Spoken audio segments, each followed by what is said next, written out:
नमस्कार दोस्तों, book talk में आपका स्वागत है। आज मैं आपसे एक ऐसी किताब के बारे में बात करने वाली हूँ जिसने दुनिया भर के लाखों लोगों की पैसे के बारे में सोच बदल दी। इस किताब का नाम है रिच डैड पुअर डैड। लेकिन वीडियो शुरू करने से पहले मैं आपसे एक सवाल पूछना चाहती हूँ। क्या आपने कभी सोचा है कि कुछ लोग पूरी ज़िंदगी मेहनत करते हैं फिर भी आर्थिक रूप से संघर्ष करते रहते हैं, जबकि कुछ लोग कम मेहनत करते हुए भी समय के साथ अमीर बन जाते हैं? क्या वजह है? क्या वे हमसे ज़्यादा बुद्धिमान हैं या उनके पास कोई ऐसा राज है जो हमें नहीं पता? इसी सवाल का जवाब यह किताब देती है। लेखक रॉबर्ट कियोसाकी के जीवन में दो पिता जैसे व्यक्ति थे।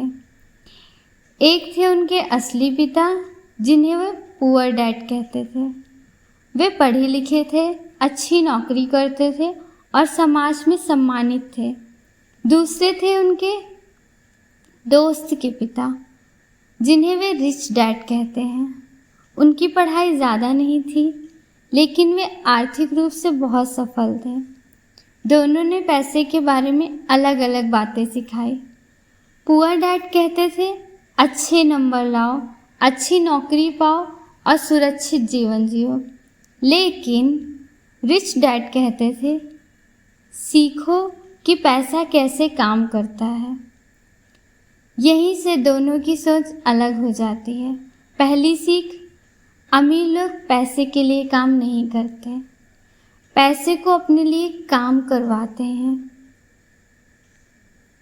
ज़्यादा लोग सुबह उठते हैं, नौकरी पर जाते हैं और पैसे कमाते हैं, फिर उन पैसों से बिल भरते हैं, खर्च करते हैं और अगले महीने फिर वही चक्र शुरू हो जाता है। इसे लेखक रैट रेस कहते हैं। एक ऐसा चक्र जिसमें इंसान दौड़ता तो बहुत है लेकिन आगे नहीं बढ़ता। अब सोचिए, अगर आप एक महीने काम ना करें तो क्या आपकी आय बंद हो जाएगी? अगर जवाब हाँ है तो इसका मतलब कि आप अपने समय को पैसे के बदले बेच रहे हैं। अमीर लोग ऐसा सिस्टम बनाते हैं जहाँ पैसा लगातार आता रहता है। दूसरी सीख, एसेट्स और लायबिलिटीज़ का अंतर समझो। यह किताब सबसे प्रसिद्ध सीख है।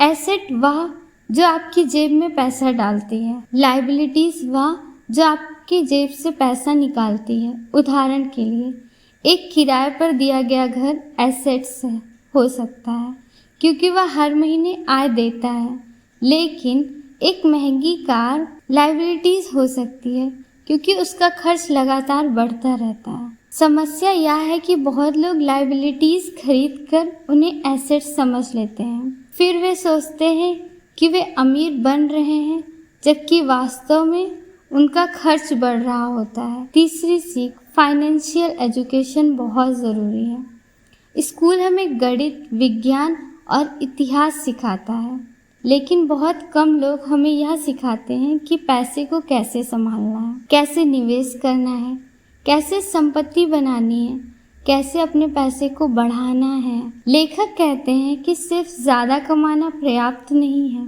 ज़रूरी यह है कि आप जो कमाते हैं उसे कैसे संभालते हैं। चौथी सीख, डर और लालच पर नियंत्रण रखो। बहुत से लोग पैसे खोने के डर से कभी निवेश नहीं करते और कुछ लोग लालच में गलत फैसले ले लेते हैं। सफल लोग दोनों भावनाओं को समझते हैं और सोच समझकर निर्णय लेते हैं। अब मैं आपसे एक सवाल पूछना चाहती हूँ।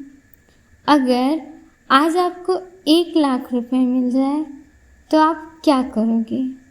क्या आप नया मोबाइल खरीदोगे, घूमने जाओगे या उसे ऐसी जगह लगाओगे जहाँ से भविष्य में पैसा आए? आपका जवाब आपकी वित्तीय सोच को दिखाता है। इस किताब की सबसे बड़ी सीख यह नहीं है कि ज़्यादा पैसे कमाओ, बल्कि यह है कि अपनी सोच बदलो, क्योंकि जब सोच बदलती है तब परिणाम बदलते हैं। आज खुद से एक सवाल पूछिए, क्या मैं सिर्फ पैसे कमाने पर ध्यान दे रहा हूँ या एसेट्स बना रहा हूँ जो भविष्य में मुझे आर्थिक स्वतंत्रता दें। याद रखिए, अमीर बनने की शुरुआत बैंक खाते से नहीं, सोच से होती है। अगर आपको यह सीख पसंद आई हो तो वीडियो को लाइक करें, कमेंट करके बताएं कि रिच डैड पुअर डैड की कौन सी सीख आपको सबसे ज़्यादा पसंद आए। और ऐसे ही किताबों की गहरी सीख आसान भाषा में जानने के लिए हमारा चैनल सब्सक्राइब करना ना भूलें।